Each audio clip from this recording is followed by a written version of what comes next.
So in this video I'm going to show you the before and after installation of the Forge FMDV22.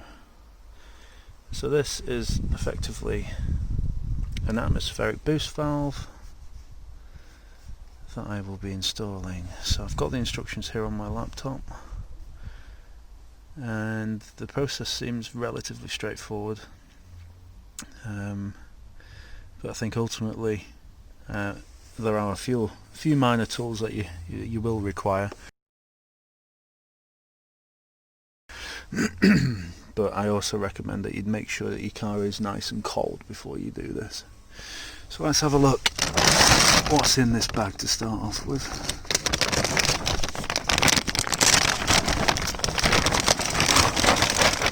So first things first, we have the silicone crossover. I also got a calendar with mine, so when I purchased this it was out of stock. You also get a sticker as well, which is pretty cool.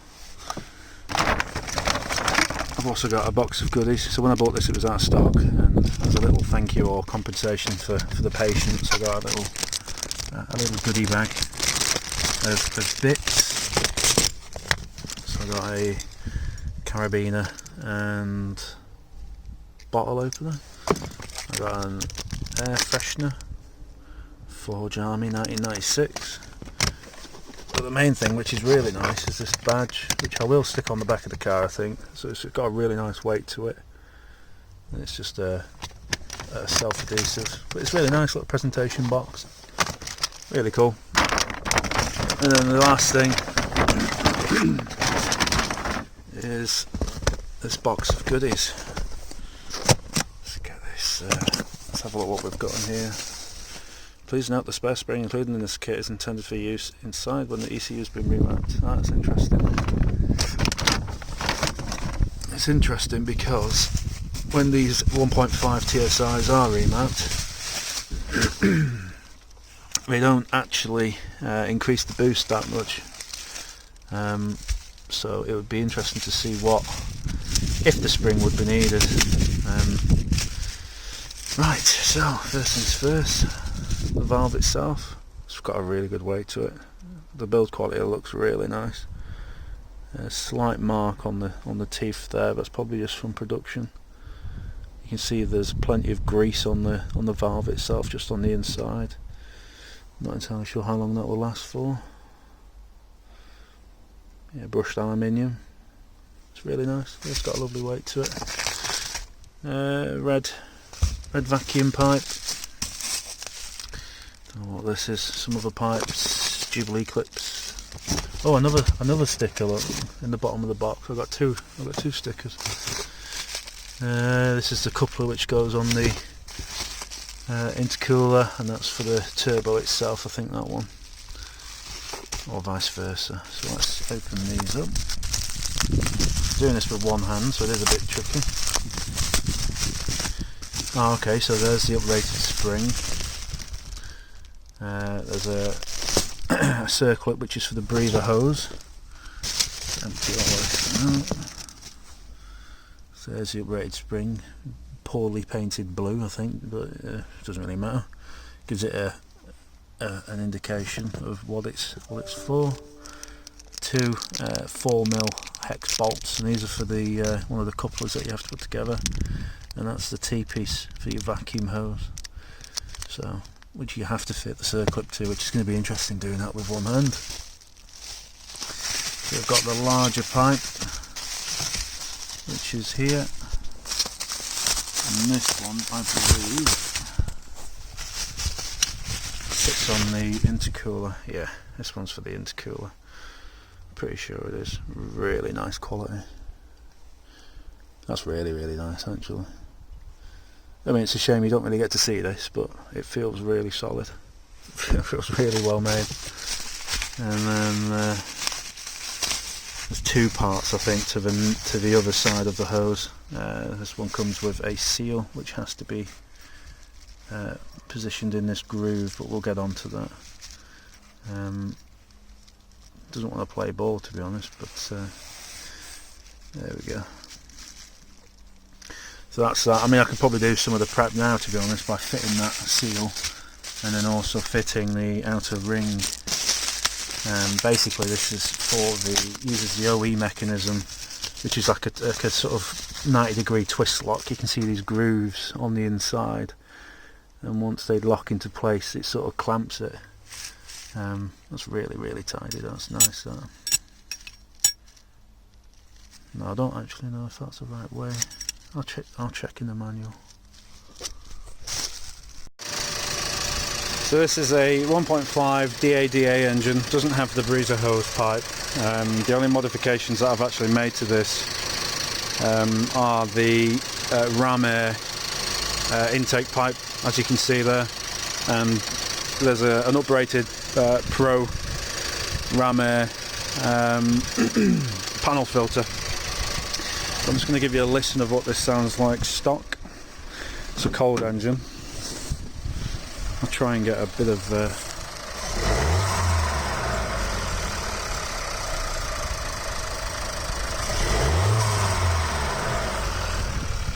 so I'll turn that off. There's a bit of turbo flutter, but not much. And then we'll get on to installing this, shall we? So the first step is fairly straightforward. It is to take off the engine cover, which is actually quite stiff. The one thing they don't tell you in the documentation is that the rubber bungs that sit on the underside of this tray tend to stay, there you go, tend to stay fitted. So after you do take it off, just make sure you've got all your bungs, because they're very easily missed, and if you don't have them fitted they end up rattling. You know, the engine tray rattles against the top and it makes it sound more like a bloody diesel. So these generally just sit in this groove. If you struggle like I am, a bit of warm water, soak them in warm water, and that'll soften the rubber.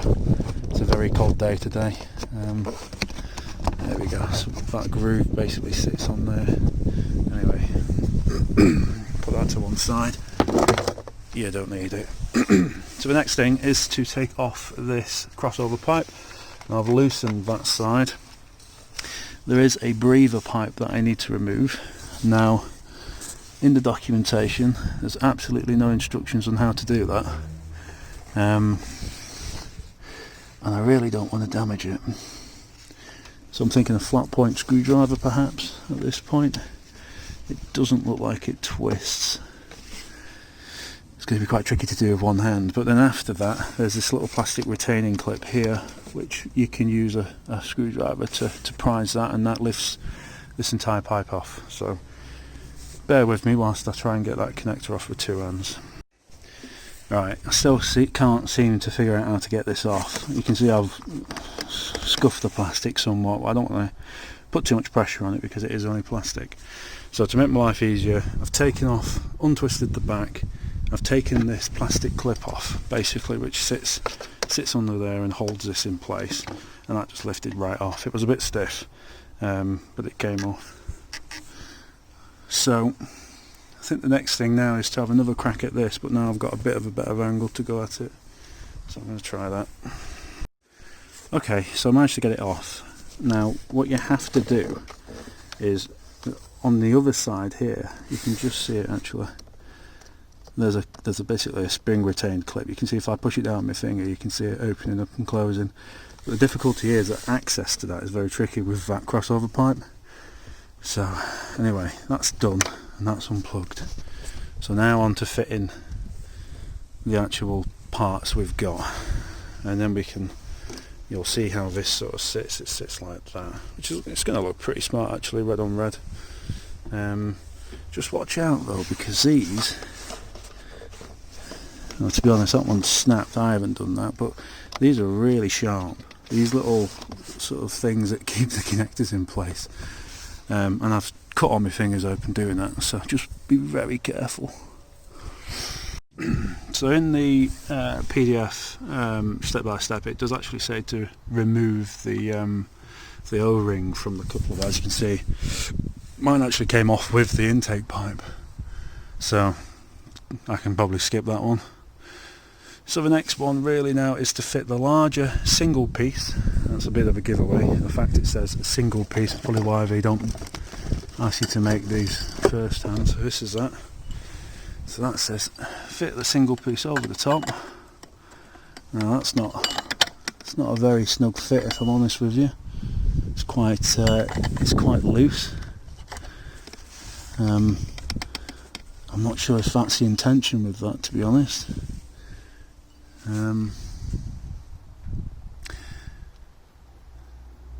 Do I need to use that seal? What does it actually say in regards to the seal? Remove the O-ring from the coupler and place it on the charge cooler inlet pipe. Is that this? Is this the cooler charge imp? It's not a pipe, so no. So that must just fit on there, which is a bit. I'm not sure about that, you know. I'm not too keen on how slack it is, but I guess once it's in place, is there a groove? Does it slot? No, there's no groove. It's just these tabs which are for the clips.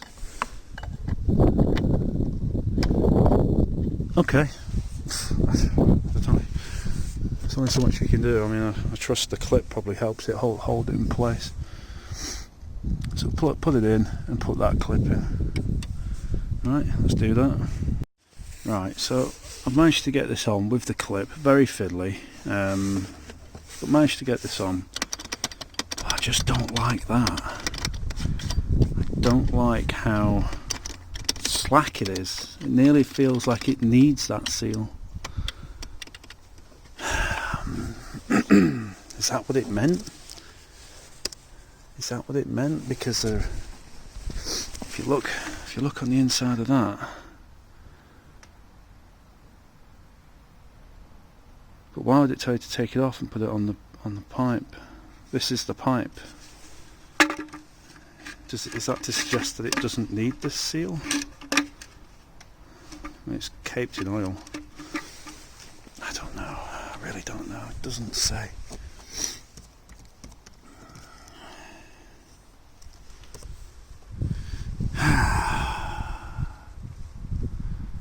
Secure in place. Remove the factory O-ring from the coupler on the OE boost pipe and place it on the charge cooler inlet pipe. It says remove it. Put it back on the pipe. Fit the larger single piece billet over the cooler pipe and secure in place. And it doesn't say with. Fit the supplied O-ring into the... So that's the other piece. Yeah, I just don't get that. I really don't get that at all. But hey ho, we'll see how it goes. If there is a boost leak, we know why. So this is the single piece, two piece, and it basically tells you to. So if I put that in upside down, it looks like I might have. Yeah, I have. I put that in upside down, so it should go the other way. Looking at the drawing, because the lip's facing to the top. So I'll turn that over now.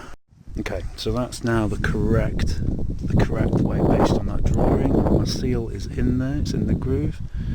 I did think I might have had to put a bit of sealant in there, or not sealant, sorry, maybe a bit of grease just to hold it in place, but it seems to be, it doesn't fall out, which is good. So the next step is really just to line those grooves up with that. Now that is on loose, and then twist. I don't even know if that's on. How are you meant to grip that to put purchase on it? Place of it on the circle. Once in place, twist either clockwise or anti-clockwise. Okay, so it doesn't really matter which way you go. I think the main thing is that you push it over and then turn it. So top tip, using the screws as a guide. I mean, that's not going anymore.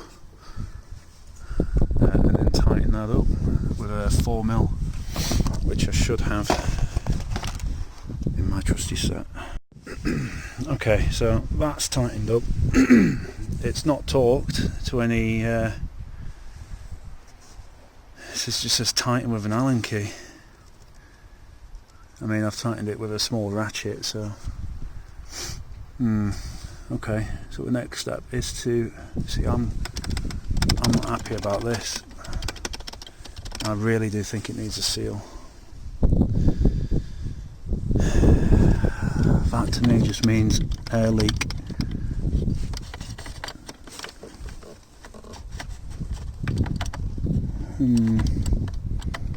Does it fit the seal? Oh, I'm not sure. Where does the seal sit? It sits on the second to bottom groove. I'll take it off and have a look, see if there is a groove for it. If there's a groove for it, I'm going to use it. I've took it out of the groove and it does line up just perfect, so I'm going to use the OE seal and see how we go on. Alright, so with the seal on, it's properly snapped into place and it's considerably better now, so I think yes, use the O-ring supplied, otherwise you're going to get a massive air leak.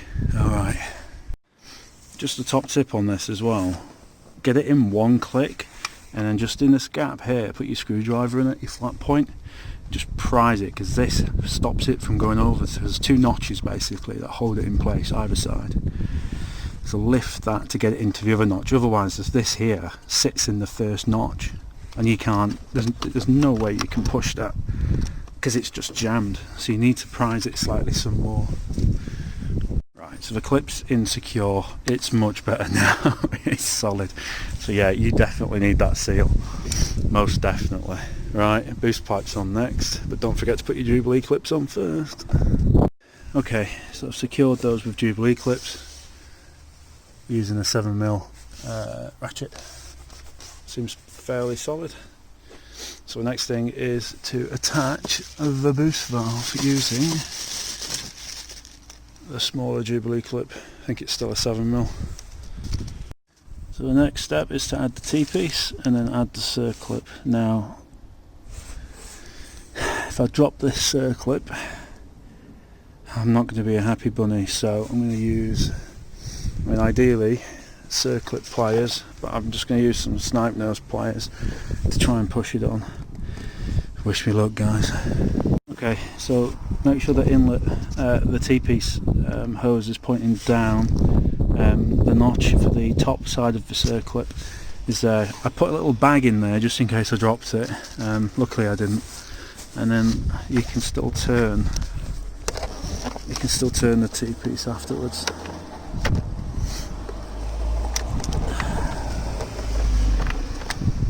Like so. Alright, attach OE part and attach the line to that, I think. Okay, so I've connected the pipe. I've not over tightened these, so I've cable tied everything in place. To be honest, I like that on show. I've done a little bit of excess just in case I messed that up. That's been cable tied as well. Now this does sort of put a little bit of pressure on the pipe, but it's flexible. But yeah, I don't know if it sits on top or what, but let's push down. So let's start her up and see what she sounds like. Let's give you a listen to this.